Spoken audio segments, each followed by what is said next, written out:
Welcome to Permission to Kick Ass, a podcast about leaving self-doubt in the dust, punching fear in the face, and taking bold action toward your biggest dreams. I'm Angie Coley, and let's get to it. Hey, and welcome back to Permission to Kick Ass. With me today is Amy Collins. Say hi, Amy. Hi, Angie. Hi, listeners. I love it. You didn't go with the typical like dad joke that a lot of my folks do where they're like, hi, Amy, in response to me saying, hi, Amy. Oh, yeah. Gracie slayed that decades ago. Dad jokes never get old to me, but I have that personality for sure. So tell us a little bit about your business and what you do. Yeah, so I'm a copywriter and marketing strategist. I work primarily with emails, but I do other kinds of copy as well as assets that go along with emails. I'm also a storyteller and a comedian. I regularly perform stand-up comedy and Sometimes I do improv. I'm also an essayist. I have a free newsletter that I write a personal essay every week that is, I've been told, both hilarious and thought-provoking. That's awesome. I love it. I love it. I feel like, there needs to be some more like comedy, levity in business. I know for years when I first started, I thought I had to be some sort of like professional somebody other than me, because me was not acceptable enough. Me told too many dick jokes. And it's not appropriate in a work environment, Susan from HR. I know. But they're still funny. They're still funny. I think we all fall into that, right? Of like this mold of who we're supposed to be. And I don't know who created it. I think some old white dudes. And it's mostly a lot of bullshit. And I love that. First of all, I love that I think we're allowed to curse on this podcast, right? Oh, yes. Okay, great. This is going to be delightful. I think that's a lot of bullshit. And I think when you're running your own business, you get to decide exactly who you want to be. But it requires some, courage, I think, and like just self-permission to kick ass. Ooh, look, I just... Nice. Threw a little plug for the show podcast that you're already listening to, but it's great. I love it. I mean, and you get to be who you want to be. Just know what comes along with that, because certain personality types aren't for everyone. I know that there are some out there that have made like a niche for themselves. Like there was one a while back that was like the rich jerk. And I know there's some other personalities out there that take the hyper macho, I'm a jerk to everybody. I kick you off if you ever unsubscribe from me, you are permanently banned for life. And like, okay, well, cool. If that works for you, I am decidedly more easygoing than that. So it's like, if you want to unsubscribe from me and then come back later, cool. Just don't mark me spam, please. Totally. It's a very different life view, right? I mean, we all work in cycles and circles, and you're friends with people and then you don't see them or talk to them for 15 years and then you reconnect and it's like no time has passed. And I think that's fair to say for subscribers and followers too. Like people come and go, they find other things to do. And I'm not telling anybody they can't come back. Oh, I love that. There are seasons and cycles to every relationship, whether it's professional or personal. And sometimes, that's the thing that drives me nuts the most when I'm working with like clients or copywriters that want me to chief their emails. And if they haven't been emailing their list for a while, one of the first things that they say is, okay, so I'm going to send out I'm sorry, I haven't been in touch. I'm like, do you really need to do that though? Do they even know that you're gone? Probably not. Like, hey, let's go look at my inbox and see how many emails have come in since about 5:00 this morning. Probably didn't realize that you were gone. No offense. So no need to apologize and waste my time. Just get to your point.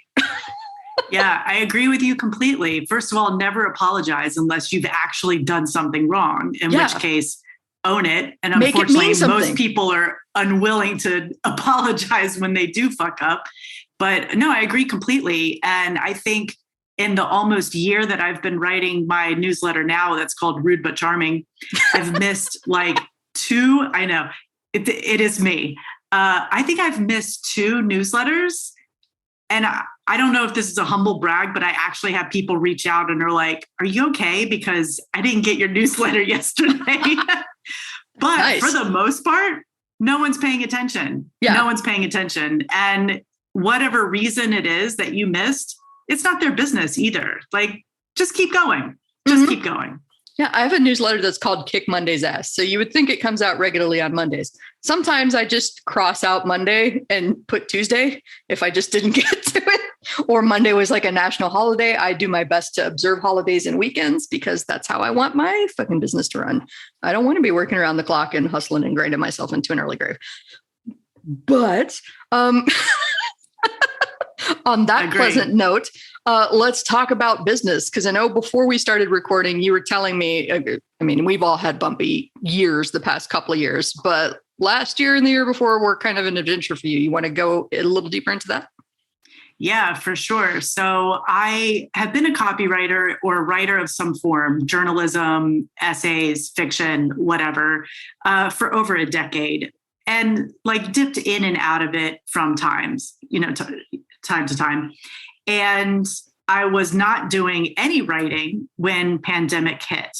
I was supposed to be writing my memoir, but mostly I was hustling as a Uber and Lyft driver here in New Orleans, where I live, and also performing a lot of improv comedy. But then pandemic hit, lockdown went into place, everything disappeared for me.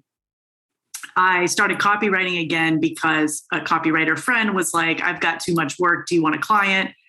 I was like, yeah, that's probably a good idea, actually. So I started doing that again, and it started snowballing, and it was great, but I was kind of doing whatever copy came my way. And I thought I wanted to get more serious about it and get more specific. And I was like, I need help. So that's when I found a really wonderful mastermind community and joined that and started like figuring out what my superpowers are when it comes to copywriting and what I really enjoy, which is how I ended up writing about email or writing emails. So, but in that time, I also had like a midlife breakdown, right? Like I call it a nervous breakdown because, well, first of all, it sounds exciting, right? It sounds very old Hollywood, please take me to Betty Ford. I'm chuckling with you, not at you. Oh, 100%. I know. So yeah, I just got to a place where it was like, okay, a lot of these things that I'm doing in my life, patterns, habits, decision-making are no longer working for me now that was then 44, right? And you have a choice. Like you can keep barreling through and just get more and more miserable, or you can change. So I started changing, and it was really hard. And at that whole time, I was also starting to build a copywriting business, like a proper business, with the naivete of not realizing that building a business is a ginormous emotional endeavor. So, but I just like to go hard, like when things get bad, just go ahead and put all the shit on it and let's just break it down all at the same time. So yeah, it was a pretty exciting time.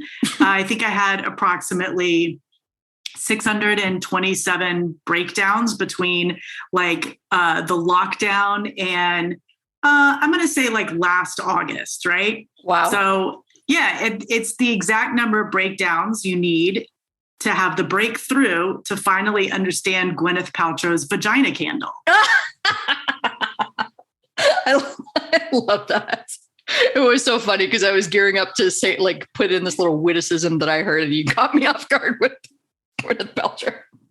Yeah, it always hits. It always hits.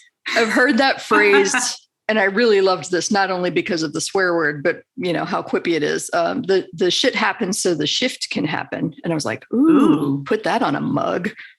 Yeah. I need that with maybe like, have you seen those mugs that have the middle finger on the bottom? So that when you take a sip, like you're flipping somebody off. It's fantastic. That's great. I need one of those.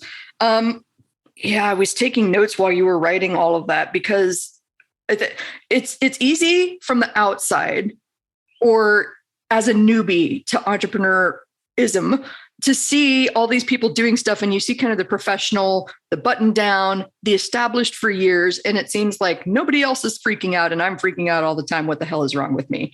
And I know that for me, one of my breakthrough moments in business was seeing somebody that I respected have kind of just an anxiety spiral in the safe space that we were in, and going, oh shit, you could do great things while still wildly spiraling in your innards there.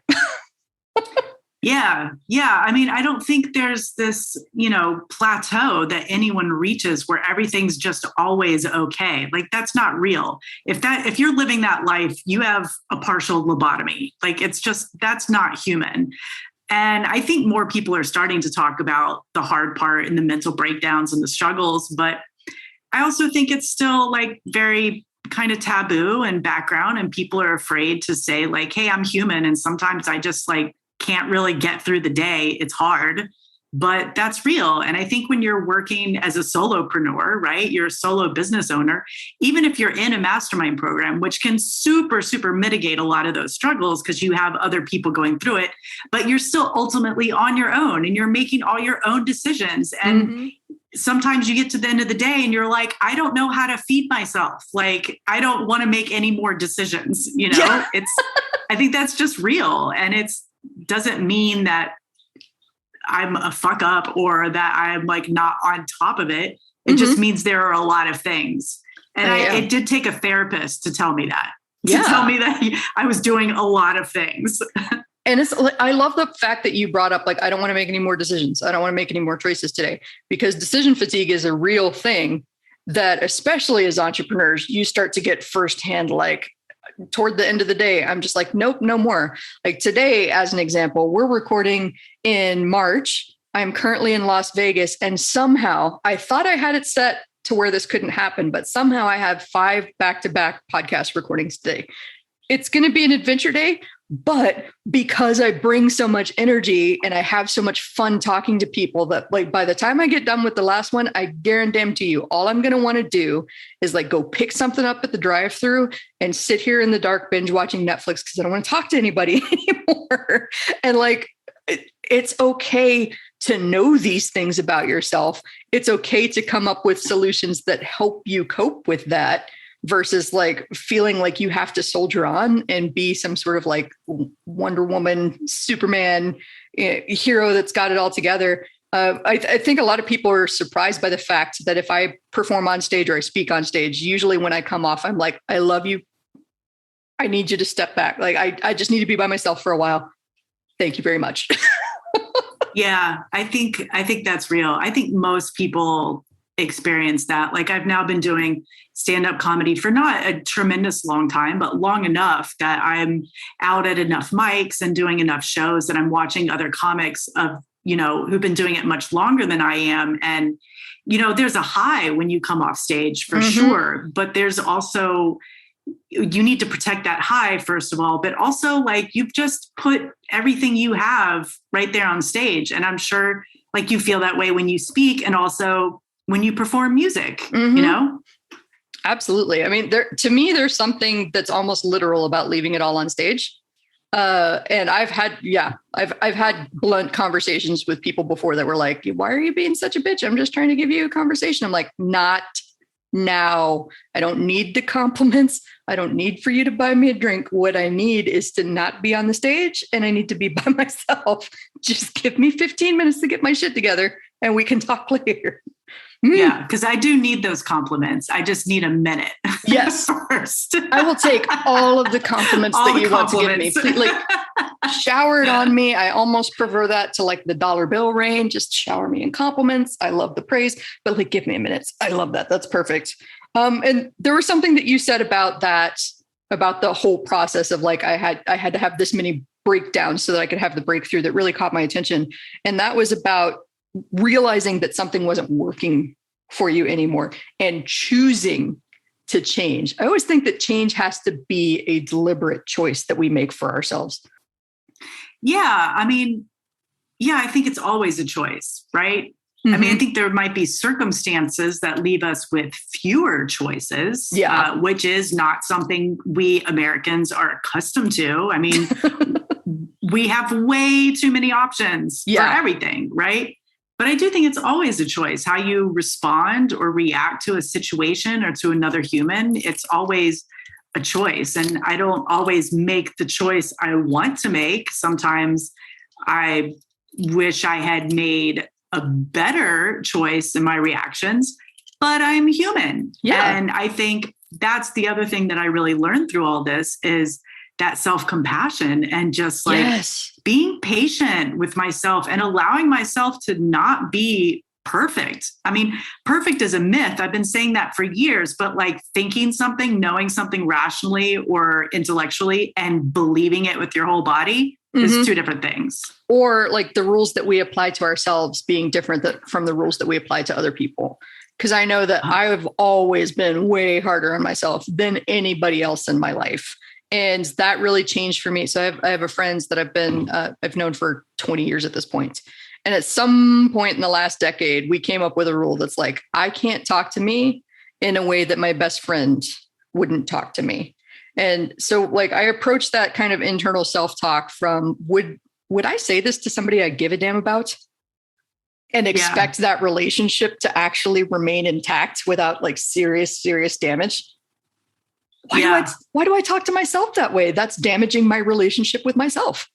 100%. And we all do it. And that's a thing we have to unlearn. Oh, yes. It takes practice, but it's definitely doable. As somebody that is continually hard on herself, it's a practice, just like yoga, flexibility, strength training. It's always a practice, and see what you can do today and give yourself that grace for being human. Now, you mentioned something else that I thought it brought up a thought for me, this idea of, too many choices and how often it feels like we don't have a choice. I know with a lot of my coaching students, I point out to them, every situation, there's a choice. Doesn't mean it's an easy choice. Doesn't mean it's a pleasant choice. Sometimes the choice is refund this person their money and walk away, as painful as that would be. Sometimes the choice is, once I had just renewed a lease and I had to go figure out how to break that lease and figure out how to move. And like, that wasn't easy. I did not like that. I didn't like paying $2,500 to get out of a lease early, but it was a choice that I could make, even if I didn't want to. I love that. Yeah, just because a lot of times I think the decision doesn't feel good, it doesn't mean it's the wrong decision. Yeah. I like to tell them every choice that you make can be unmade. It just might be hard. Yeah. Going back to what you said in the beginning, when you were working, you were hustling with Uber and Lyft. And I'm sad that I didn't know that you lived in New Orleans when I was there last year. I feel like we could have torn some shit up. Yeah. There's a lot to do in New Orleans. Yes. Although it was interesting when I was there because it was before the vaccine came out. So there was still a lot of stuff that was shut down. Like I went to Frenchman Street on a Wednesday night and it was very nothing sad. Happening. Yeah. It was very sad. But so you talked about getting back into copy because you knew somebody who was just like, hey, I got too much work. Can you help me out? And to me, like a lot of people that I know in the freelancer space too, think of other people as competition. So like I can't talk about email because Amy talks about email. Well, but if Amy is overloaded with emails, and she knows that you talk about emails too, she could reach out to you and be like, hey, I have too many emails. You want some emails?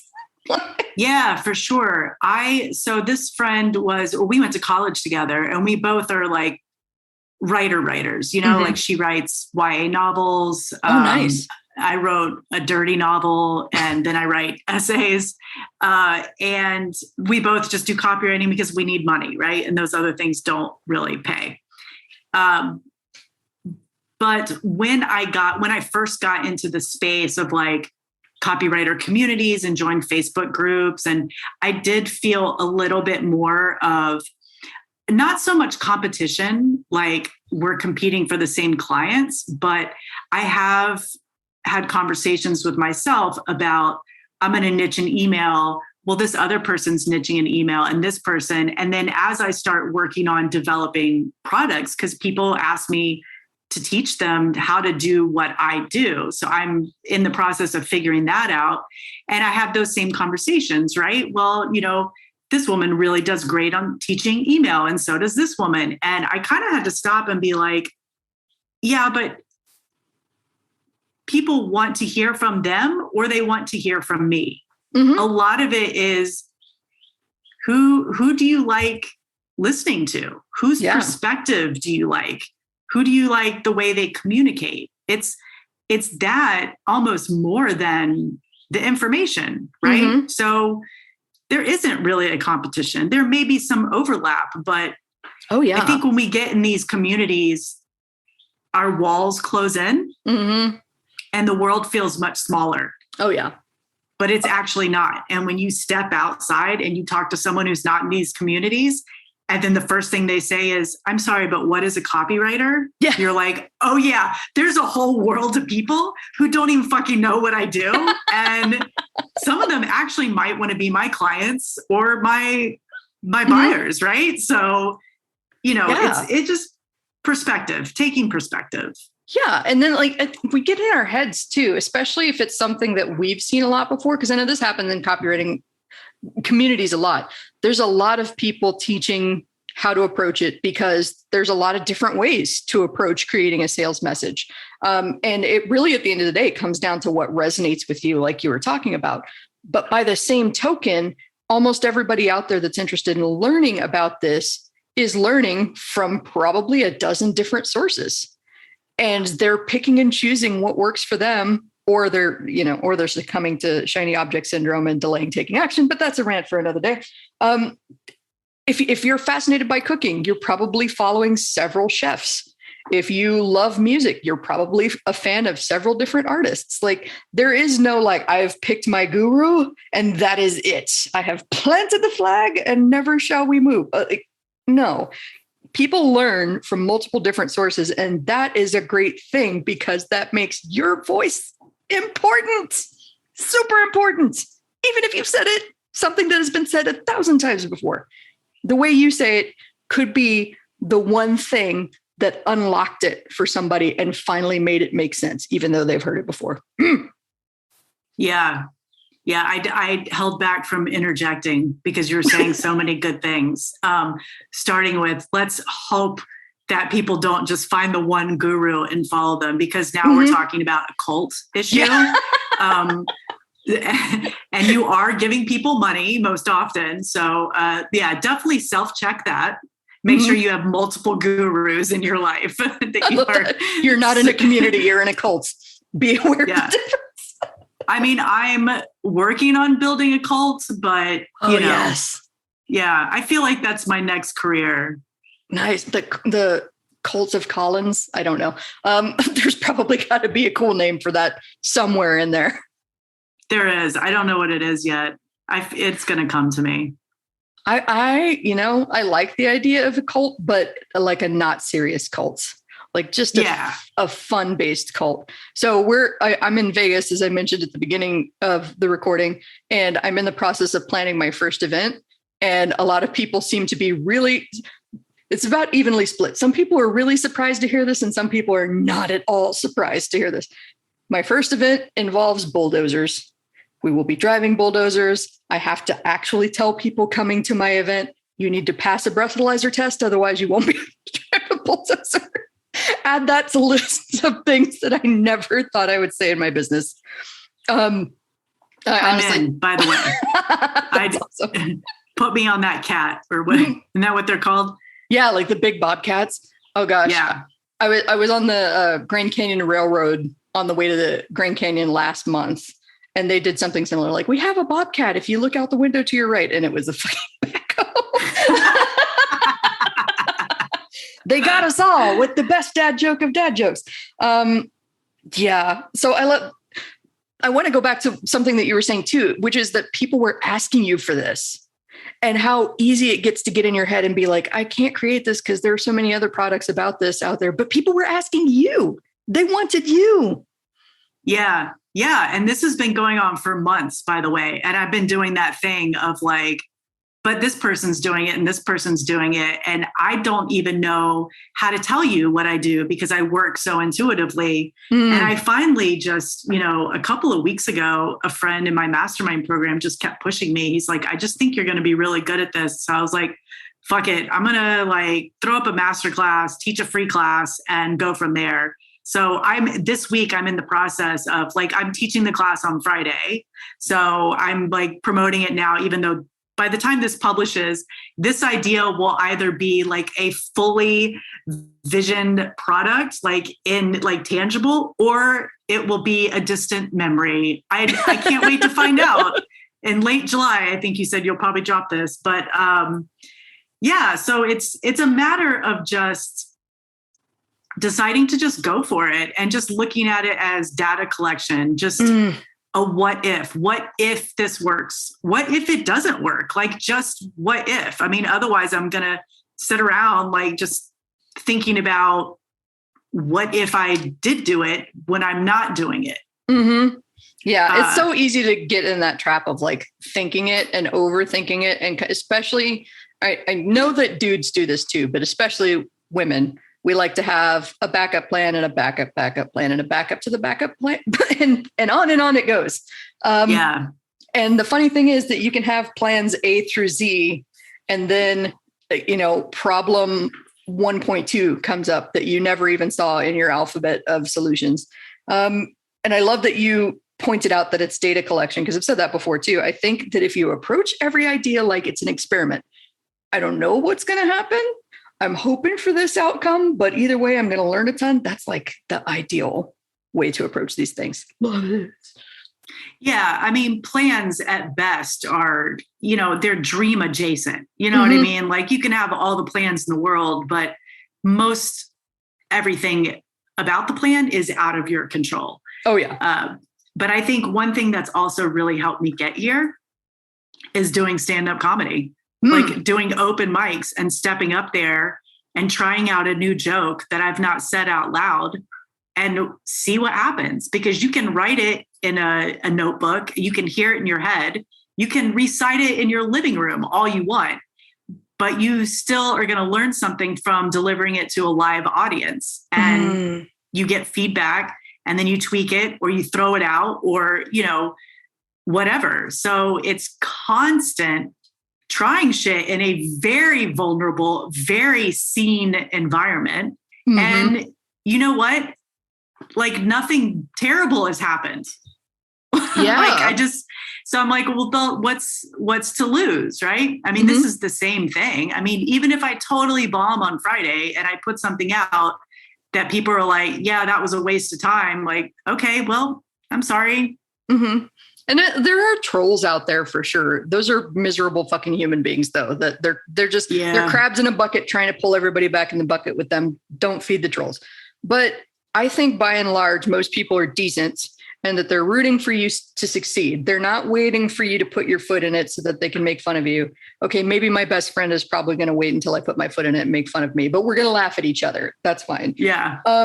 But like, this pendulum swings both ways. If you put it out there, it could either be like, this didn't go anywhere like I hoped, and it sucked, and I want to crawl into a hole. That was embarrassing.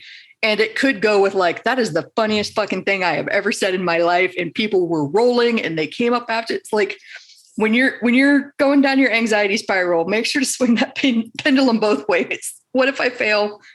What if I win in the biggest way possible? Oh, so great. So yeah. great. Exactly. And if you take kind of an existential stance on it, or actually maybe it's a little bit Buddhist, like, there is no meaning, right? None of it means anything. And I don't mean it in a nihilistic, like curl up in a fetal position, but in like we have the freedom to make all the choices we want and take creative risks, because whether I fail or succeed, it doesn't mean anything unless I choose to apply meaning to it. Right. Ooh. That's super zen. Oh, my pendulum swings from like hilarity and I don't tell a lot of dick jokes, to be honest with you, more like dildo jokes, because that's like more the, where I run. But it swings from there all the way back to like, I'm so deep. I'm like one of those weird ass sea worms that lives on the bottom of the ocean that no one ever sees. So, you get it all. And sometimes within a 30-second period. Like we just did in action. We all can contain multitudes, my friend. It's okay. We do. Mm-hmm. And I really wanted to highlight something that you said too about the importance of putting it out there, because it could be the most brilliant thing in the world, but until you subject it to scrutiny from outside your own head, you really don't know, because your own perspective on what you're doing, as evidenced by this entire conversation right now, is a little bit skewed. It's a little bit warped. Like you're either too hard on yourself or you're not really approaching that. Like there's perspective in putting yourself out there. And it could be perspective that, this thing isn't going to work the way that I hoped. It could be perspective like, oh, you're onto something. This is going to be amazing. But like the same thing happened to me with planning this event, because it started from a frustration and a pain point that I have, which was I love marketing events. I love business building events, and they're too much for me. I can't be in a room for 3 days straight, having people talk at me, just absorbing information, not really having a chance to get up and move or journal or like assimilate or try this. And then by the end of it, I'm so fried from so much peopling and so much learning that when I get home and I'm by myself, like, all right, what the fuck do I do now? Where do I even start? I got like 3 days of notes to unpack, and I am probably just going to put this into a hole and promptly forget about it, and just call the people that I had a beer with and remind them that I'd like to have beer with them again soon. Yeah. I think that's real. So I started telling people, like, I want to design an event where it's like, we do something ridiculous, get out of our own heads. And this idea that you have to come to a business conference and be professional and like, we're here to network. Like, no, this is why I start with bulldozers. Like, lower the resistance, be a little bit ridiculous, laugh at yourself. Then we generate ideas. Then we create a plan. Then you start working on the plan. Then you go home. And I told them, I was like, and in between, it's like minimum 2-hour lunch, break time, fidget toys. Nap time. Yeah, nap time. I'm definitely gonna have like a variety, like a buffet of fidget toys for those of us that are like, I can't sit still and listen to you. And if I don't do something with my hands, I'm gonna be on my phone, not listening to you at all. Yeah. Yeah. I'm actually like, I'm playing with, can you see these like little magnetic beads? I don't even think of myself as a fidgeter, but I've noticed that I do this on calls. So I guess that's something. Oh, yeah. I've had friends, actually, even my master's degree program gave me a bunch of grief because they would usually see me playing solitaire on my computer. And one day they saw like my back riveting conversation. Yeah. Like the big glass window was to my back. So they could literally pass by and see me playing solitaire. And one day I got called into the dean's office and he was like, so it doesn't really look good on the school if like we bring somebody by for see what's up here and they see you playing solitaire. And I said, did you ask the class whose notes they borrow to study for tests? That would be mine. I'm playing solitaire so that I can actually focus and pay attention. If you need me to not have my back to the window where people can see me playing solitaire, I will happily oblige you. But no, I'm not going to stop playing solitaire because I focus. But if it, like you mentioned it earlier, that this is just now starting to become a thing that we're okay talking about, that brains work in different ways. Yeah. I think so. And I don't think I qualify as like neurodiverse at all. I've never been diagnosed with anything. I just think it's hard to listen. Like, I think it's hard for all of us to listen. And I notice when I spend too much time scrolling through Instagram, it's worse. It's harder for me than to sit down and read a book. Yeah. Like, we are training ourselves to be incapable of paying attention. It blows my mind. I met a comedian not too long ago who's on the up and up, right? He's starting to get big. I don't even remember where I met him. I think we were at a show or an open mic maybe. And he was about to film a half-hour special. And he made a point of telling me that he's doing half-hour specials because younger generations cannot sit through an entire hour-long special.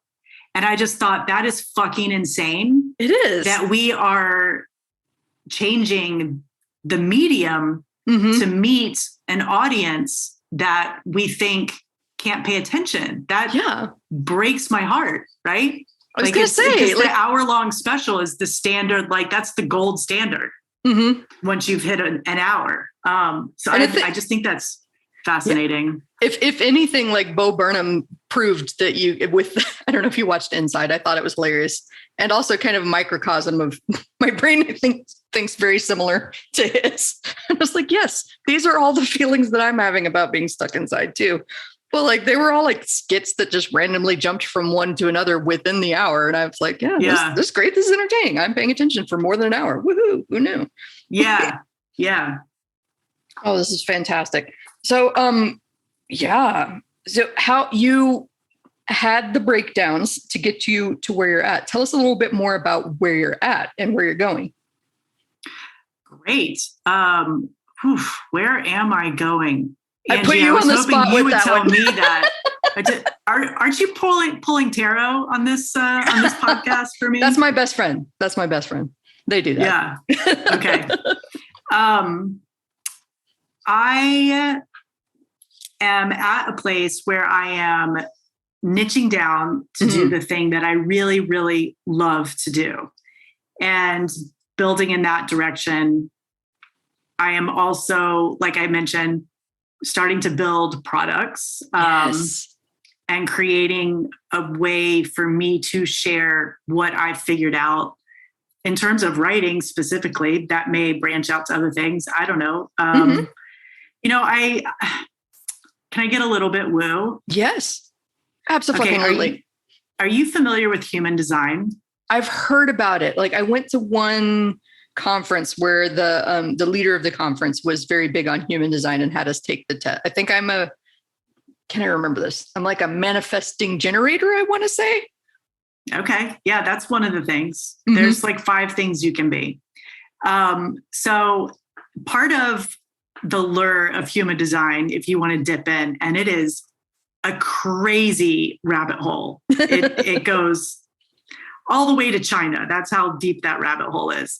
But this idea of living the way you are built, that you were supposed to come into the world, instead of living the way that we've all been conditioned to. I've been really leaning into that. So my energy type is projector. I'm a 6'2" mental projector. So I'm like 2% of the population. So pretty fucking rare, which is like, that's why I always feel weird, like I'm just not really like the others, but I don't know. But anyway, it's, talks about being a leader and being invited to share knowledge, right? So I'm kind of dabbling in that and being open to that. Like, I think, people asking me to show them how to do what I do, that's an invitation, right? Yeah. So leaning into it, like, okay, let me see if I can figure out how to show you. At best, I think I can probably offer you a different way to think. So that's kind of where I think I'm going. I don't know, what that looks like. I don't do 5-year plans. I don't do 1-year plans. I mean, I am planning to finish doing laundry today. Like, that is a plan that I expect to be executed, but I try to keep the bar low, keep the expectations low. That's a valid way to do business. And if that's the way that you do business, like, for you listening, if you're like, I can't 5-year fucking plan. What? Like, there are a lot more of us than you might think that are on that side of the field or the fence or whatever. Like, I don't have a 5-year plan. I don't know what's going to happen with this fucking bulldozer event that I've got going on. I hope it goes well. Like you were saying with, like, I hope the course goes well. We'll see what happens once I put it out there. But yep, I have no plan. And to circle back to something that you said about being weird, I'm learning that weird is wonderful, because look at all the people that we admire in our society, and all of the historical figures out there that made a difference and get taught in curriculum and whatnot. They were usually some kind of weird. And people made fun of them and were like, oh, you're so different and I don't like it. Einstein with your crazy hair, and you have a learning disability, can't function like the rest of us. But no, weird is wonderful. Sometimes. Yeah. Actually, a lot of the time.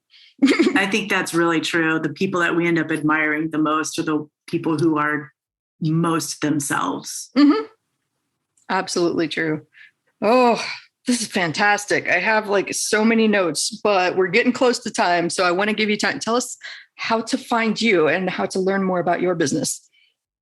Yeah. So my website is therealamycollins.com. Awesome. Yeah. And you can sign up for my newsletter there, Rude But Charming. It is free. And you can also find me on Instagram at @thereal_Amy Collins. I post a lot of stuff there, a lot more comedy as well as marketing and insights and just, I don't know, whatever. That may be different by the time this drops. I may be posting, I don't know, hexagrams. Who knows? I don't know where that came from. Yeah, that's how you can find me. I'm also in the usual places, LinkedIn, Facebook. Awesome. Fantastic. I'm going to make sure that they have clickable links in the show notes. And thank you so much for being on the show. I think I really needed that laugh today. Oh, good. I'm so glad. Yeah, this was really fun. I knew it would be fun. So I'm glad you said yes and invited me on. Invitations. I love Invitations. So that is it. Another awesome episode of Permission to Kick Ass on the books. If you want to know more about the show, if you want to know more about me, Angie Coley, and the mission I'm on to help entrepreneurs punch fear in the face and do big, bold things, then head on over to permissiontokickass.com. That is all one word together, permissiontokickass.com. Make sure to sign up for my email list so that you know whenever there's a hot, fresh, and ready podcast episode out for you. And also on Mondays, I like to send out a little newsletter called Kick Monday's Ass. I'm sure you're totally surprised by that. So thank you for being here with me today. I'm Angie Coley.